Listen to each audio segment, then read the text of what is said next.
Hello everyone, this is Joshua Smith of Apollo's Artifacts. I'm going to continue looking into the Jeffrey Epstein saga here. Here we have an article from the Daily Mail on the broken bones in Epstein's neck and the various injuries that he suffered, which tend towards being related to murder rather than him hanging himself. They have here in the highlights, a source says Epstein was in great spirits before his death in jail on Saturday. Yeah, he thought that he was going to get out. He really didn't have any reason to commit suicide, okay? And that's something that's going to be backed up by a second article that I'm also going to look at in the same episode.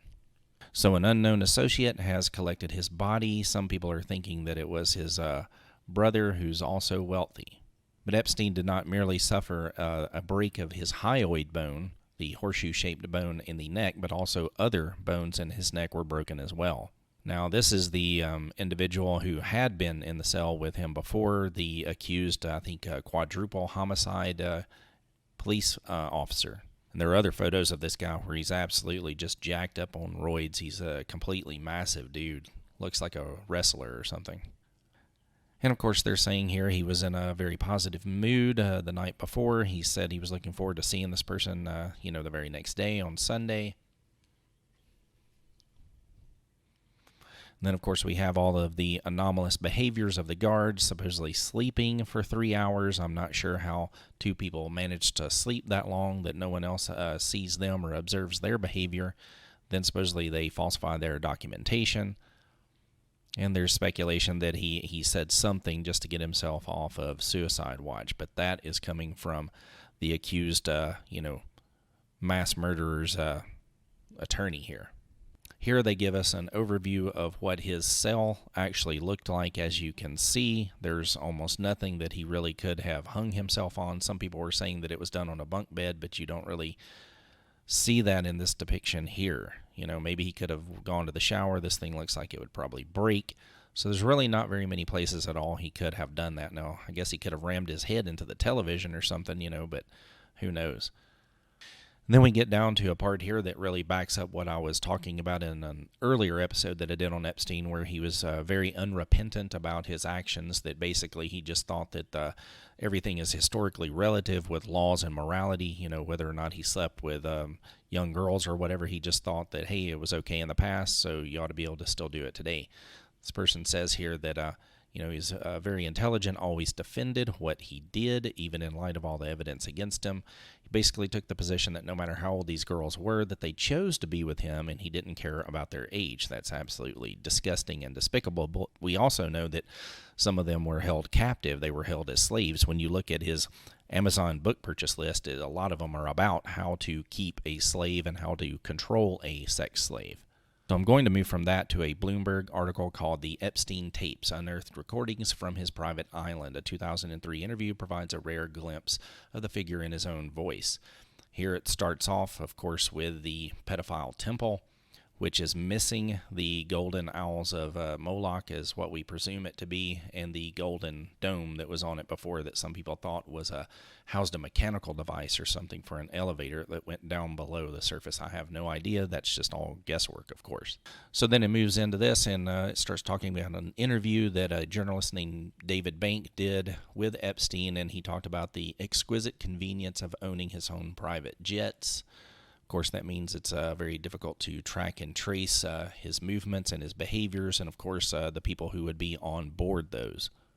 It talks here about how he was an enigmatic figure. Well, that would of course make sense if he is what I thought that he was, which was a CIA asset.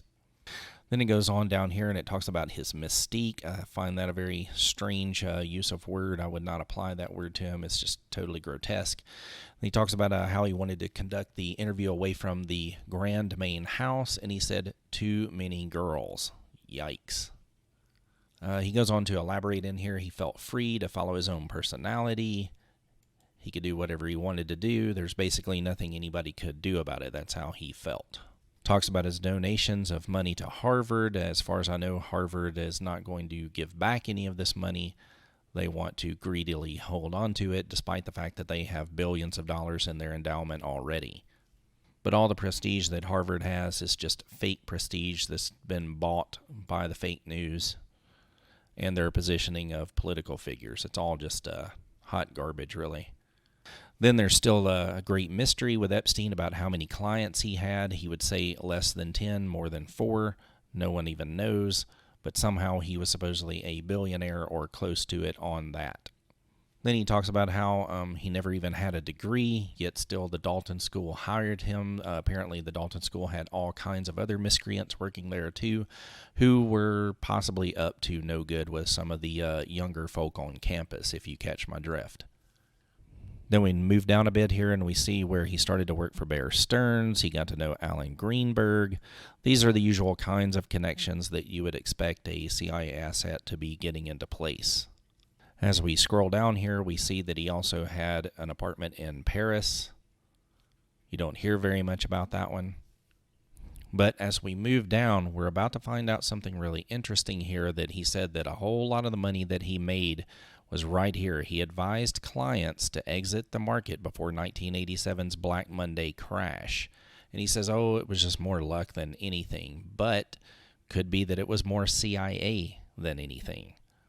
As we go down a little bit more, we talk about how he wanted to build up this reputation as a philanthropist. That's what so many of these heinously evil people do. They give this false impression that they care about everybody, Then a bit later down, we see here where this Wexner person who's over the Victoria's Secret fortune says that Epstein swindled him and his family out of vast sums of money. And we come down here to another really interesting part where he says that his favorite thing about mathematics was solving puzzles. So why would a person who loves puzzle solving think that the best solution to his life puzzle would be to end it in a rather brutal fashion by hanging himself? Kind of odd. And finally, it comes down here and it talks a little bit about his 10,000-acre ranch in New Mexico. Of course, New Mexico was one of the places where he would not have to register as a sex offender based upon his Florida sweetheart deal.